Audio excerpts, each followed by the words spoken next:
Yeah, so my name is Jacob. My Instagram is OCC_RC on Instagram.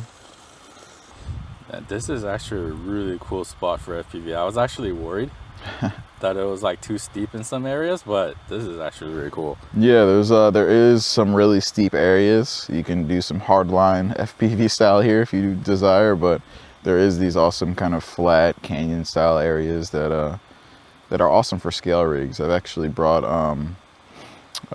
a guy, Orange Coast Crawlers, Juno, out here, and he said the same thing. He was like, this is like perfect scale rig territory.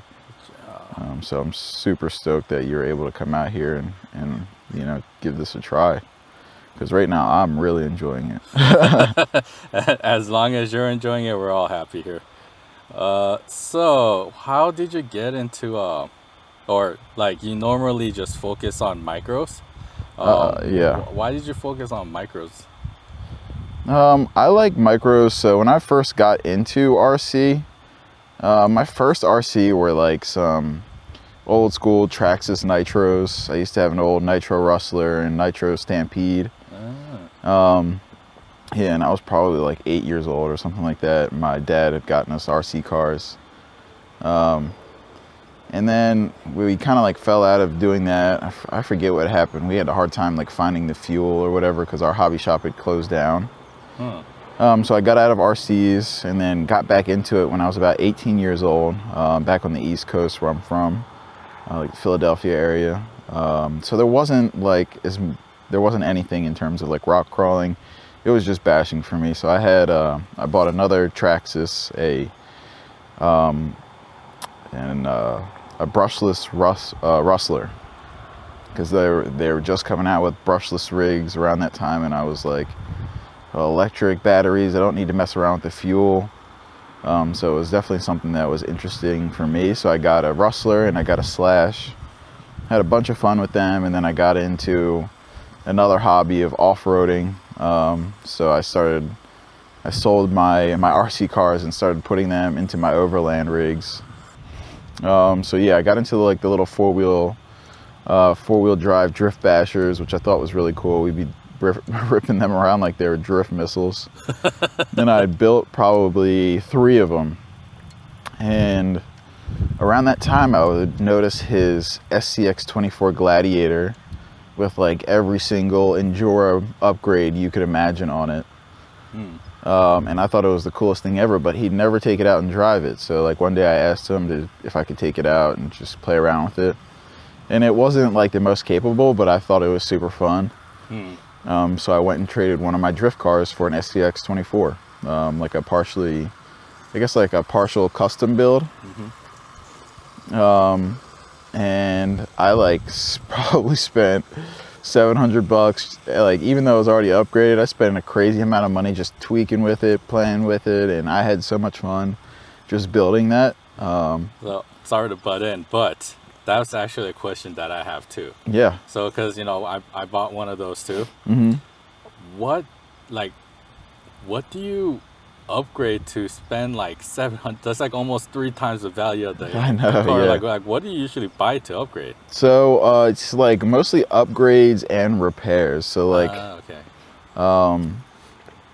like I would burn out motors left and right. I'd be breaking dog bones and axles like crazy.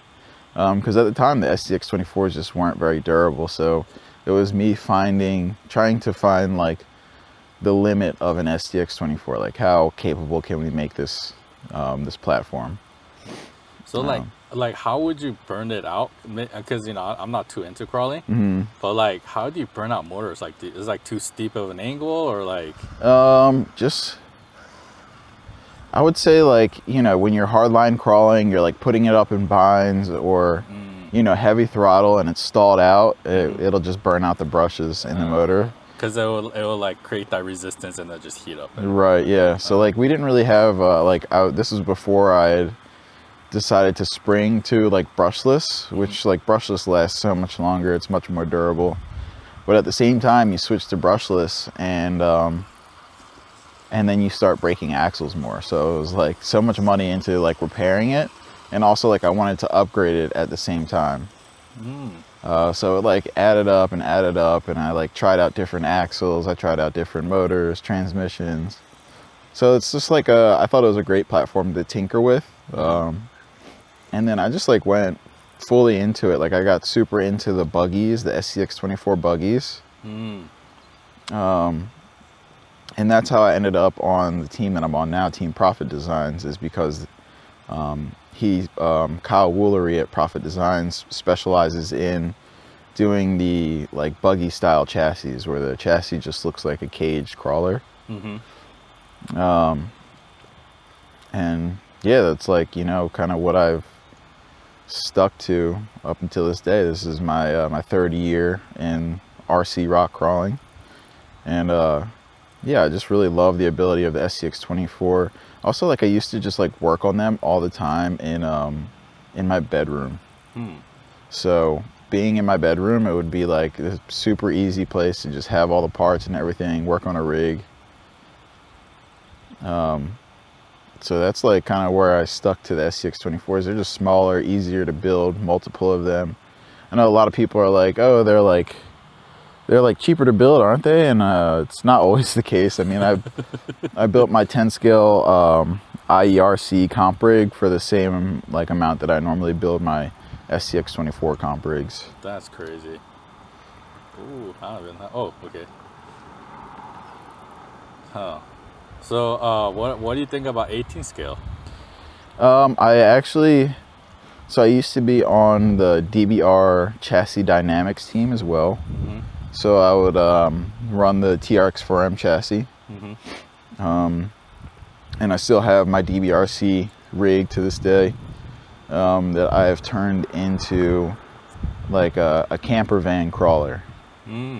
Because Davey from DBRC, he's got what's called his rock van, and it's his flagship line is the Gila Monster, the Gila Monster chassis, and he's created a Gila Monster Grande, which is like 10 millimeters longer to accommodate bigger builds. And he put this custom 3D printed body on his Gila Grande, and it's like a super cool, just like boxy van, like mystery machine style crawling, which I thought was super cool. So I did something similar to mine, just a little bit shorter wheelbase. But yeah, I really love the 18 scales, especially for any of the more like scale type stuff, because they're a little heavier, a little more stable when you put all the extra weight from interior, driver, and body on there. So, would you be interested, hypothetically speaking, if we could get an FPV system that will fit an 18 scale crawler and is very comparable to what you're using right now? Oh, 100%. Yeah. Yeah, for the 18 scales, that would be awesome. Yeah. Well, there's your spoiler, guys. It's coming. That would be so cool. Yeah, especially on like a scale rig, something that you're not trying to do super hard lines with, but it is still a good crawler. I think that would be awesome. Yeah, you're nice. pushing my my crawling thing to the limit here. Like you are a true crawler here. Dude, this is just like, I mean, it's like I feel like I'm in my truck right now, just, you know, moseying along, hitting some lines. That was pretty cool when they're going through that valley, huh? Yeah, like you'll see it in the footage because I'm right behind you. Yeah, you'll see like how you hooked your front wheel over to that rock, and you're basically sort of like hanging there for a second. Yeah. Whoa. Okay. Losing gravel. All right. Moving on the interview. So your events, it's OCC _RC, correct? Yep, that's correct. Yeah, Orange County Crawlers. Orange County Crawlers. So do you have any upcoming events, or do you have like a periodic event that you want to keep on doing? I really strive to do my best to try and be consistent, like within every few months or so of hosting an RC crawling event of some sort, whether it's a gathering or a comp or whatever. Just my job right now, I've been my schedule just doesn't allow me to get off on weekends as much as I want to host these type of competitions. So I've been really happy to see that like other groups are now hosting micro RC crawling comps. Oh, okay. Hey, nice. All right, I'm gonna swing a Yui up here. This is where usually the guests start to get very adventurous. Because you're starting to get a feel for it. Yeah. So go for it. Look at this way out there. I mean, people are already gonna watch it, but Mel rolled over like 4 times. Really? Yeah. So. All right, hold on. I'm gonna back it up there. Let's try a little different route here. Just to give our viewers a little bit of information, we might lose signal going down there, but I'll let you go down first, or I'll let you go solo. Sounds good. Because if there's 2, there's more interference, and then there's a higher chance of you getting. Oh, I got a little red ring around my screen. Does that mean low something? On the bottom right of the screen, you'll see like channel 1, and then you'll see the bars. That's like your strength signal. All right, let's swing it back up the easy route then. I like almost. Yeah. If for those watching, nice. If you do want to do something like that, well, what you can do is just move you over in that direction, so you could get. So basically, clear line of sight is the best way to get good video quality. So, just FYI. Let's pick up the speed here a little bit. Hey. Oh, you made it! Dang, man. You're. No lie, I'm not trying to sweet talk you, but you definitely are the best so far. Like by far, you probably do it better than me at this point. I'll take that. That's crazy. All right, so you already mentioned that. So do you have a real job? Yeah. So my job, like I said, I went to school for welding and fabrication, which I did that for a little while, welding and fab and stuff like that. But now I kind of just stick to it in my hobby because of all the work. Like the places for that type of work are like at least an hour from me or so. So I do automotive repair. Right now I'm just like an auto mechanic, and then in my free time I do like RC stuff. I do welding and fabrication. I do automotive electrical. I'm really into like sound systems and stuff like that. So I have like a full sound system build in my Toyota Tacoma. Nice. And then, you know, also like custom fab work, custom suspension, stuff like that on there, which I just do whenever the opportunity for that type of side work comes up. I always take it. So do you take any side work for like RC car chassis? Like I don't know too much, right? So like if there's some like welding required, like would you take that job? Yeah, if someone wanted like their RCs welded or whatever, like a custom cage, something like that, or just like little custom parts, I've definitely done that in my free time, and I would be willing to do it for someone else. Most of the time, like, because RC is a hobby, I'm like always helping out friends for free and stuff like that. So I'm the worst businessman when it comes to like trying to make money with RC cars, because I'm more of like a philanthropist. An RC philanthropist. Yeah. That's the tagline I'm gonna put for your video. I like it. Well, guys, let's support Jacob. If you would need some fabrication or welding, give him a little DM, and of course throw him a couple bucks his way too. That would be awesome. Everything's appreciated to keep the hobby going. Yeah, I went into a forest. Just run it over. Let's see if I can squeeze through here. Oh yeah, you got it. Nice. Oh wow. You went in there perfectly. Yeah. I mean, you're doing such a good job with the interview too. It's like I'm running out of questions. All right. So, for someone who wants to get into crawling, what would you recommend? For someone who wants to get into crawling, I think if you want to get into micro crawling or something like that,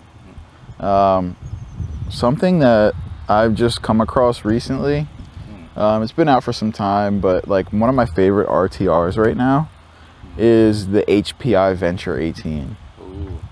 The Marty McFly Toyota. It's like super, whoa, that was gnarly. It's a super capable and durable rig, like right out of the box. I mean, it comes with like full metal drivetrain. You can opt for the Flux version, which comes with a Hobbywing waterproof brushless kit, 2-speed transmission. So it's got, are you kidding me? Awesome slow crawl, crazy high speed, especially on brushless. And it's just like super stable. I mean, you throw a set of like weighted wheels and tires on it. That's all I did. I didn't have to swap the servo or anything like that. Like I'm running brass wheels and tires on it right now, and it just works. It's and there's like already plenty of upgrades and stuff like that available. There's a company that I really like, small company based out of the US called Opie Factory. The name is a little misleading because it's like anime based. This guy really likes anime. But he makes really awesome hop-up kits for all different platforms. So I threw this like flat skid kit that he makes for the HPI. It like tucks the skid up into the body, so it basically gives you like a nice flat underbelly. And then he makes shock towers for it. So that's all I did. I just added a little hop-up kit, some brass wheels and tires, and I actually brought it with me today. It's super fun and super capable. Like I said, this place is great for scale crawling. So I love to bring that thing out here and just give it a romp. Well, HPI, he's giving you free advertising. Better help this guy out a little bit here. Tell you what, yeah, HPI, I mean, I really like that. They have a WR8 Flux, the Subaru rally car that I really want to get someday, but it's just crazy expensive for me right now. WR8? Yep, yeah, That's it's like so funny. World Rallycross car. They eliminated the X. Yeah. That's pretty clever. I like that. All right. So how do you like this FPV experience? I love it. This thing is awesome. I mean, like the clarity in the picture, your ability to like look where you're going, check out what's around you, kind of enjoy the scenery. You can see the mountains off in the distance here, which is super cool. You know, you're not missing out on anything. And did you look straight up yet? I can look, oh, hey, I can see the sun from here. Look at that. And like, you were like saying, you can turn all the way around. You can like look behind you, check out what's going on. Ooh, I can see the fan spinning there.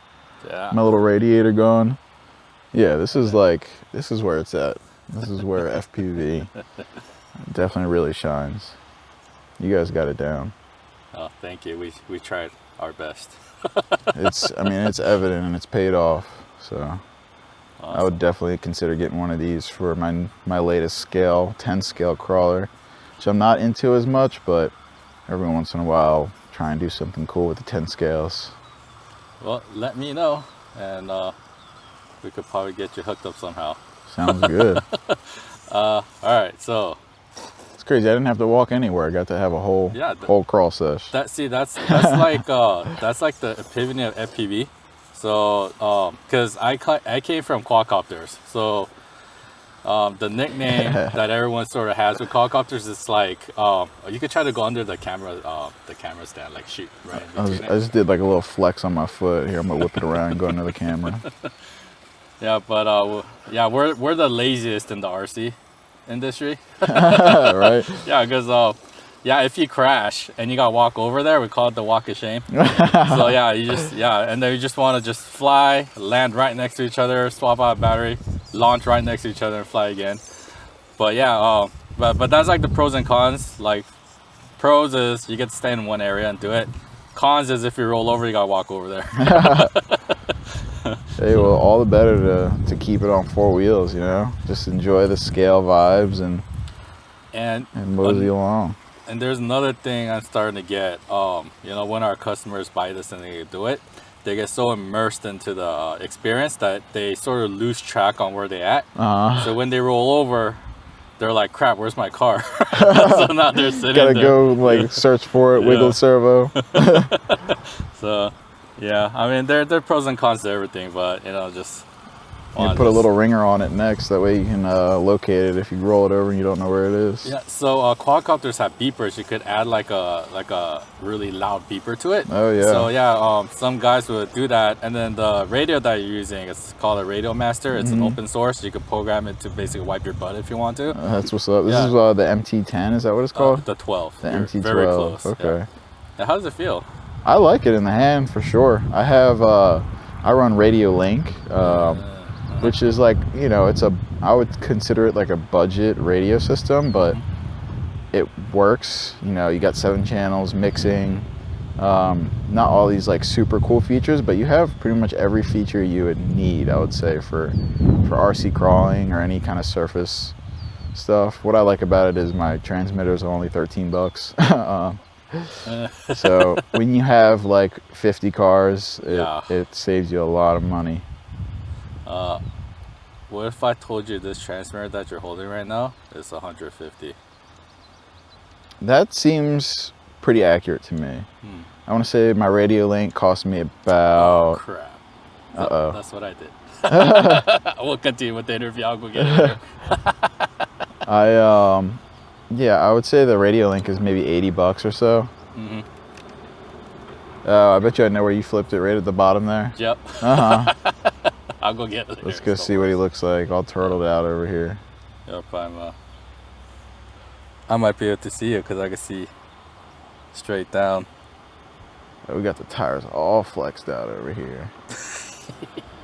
There you are. Look at him. Oh, he's sitting cliffside too. Oh, yeah? That's a dangerous spot. I'm glad you didn't go any further. It would have survived though, but this is funny as hell. That's too good. This is going to be a good content right there. And I just like... What happened to you? Let's see if I can swing this around and... Hey, glitched out for a second. Well, last question. If you had to recommend us for our next guest, who would it be? Next guest, I would say if you haven't already, Juno from Orange Coast Crawlers. Ooh, I'm in a tough spot too.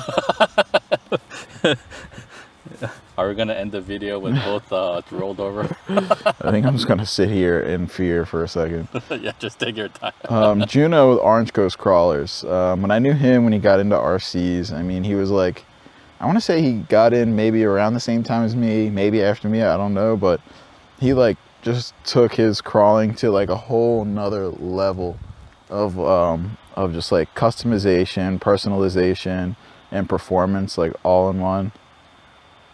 I really like his builds. He's got a super cool like scale, 10 scale camper, and his comp rigs are just like second to none. So he's like a really good 10 scale builder that I admire, who's also local. So I would vote for Orange Coast Crawlers. Well, we're coming after you, Gino. All right, so final thoughts, shout outs. Shout outs, I want to say shout out to my team, Profit Designs, just like some local guys to SoCal, like the micro scene, Orange Crawlers, awesome dude named Eric, who also, he works for Rigid Supply, so he, I mean, he's got an engineer brain, he's the brain behind Orange Crawlers chassis, another great guy. Bash maps, of course, we wouldn't be able to find all these cool crawling spots without bash maps. And yeah, I mean, just like the whole SoCal crawling community is huge and, I mean, immersed in one another. So I just really want to give a shout out to my community, Iron Quad, of course, for allowing me this freaking awesome FPV experience. This has been, you know, this opens up a whole nother, it's like a whole nother hobby in itself, just FPV crawling. I mean, yeah, so it's been awesome. Well, appreciate your time. You're more than welcome to drive around more. You probably still have about another 40 minutes of battery life, so that's whatever crazy. You want to do. But yeah, for now, we're signing off. Thank you, Jacob. All right, thank you. We are done. Sweet. But you can push it if you want to. I think I have. I've done enough pushing with this thing. Let's go.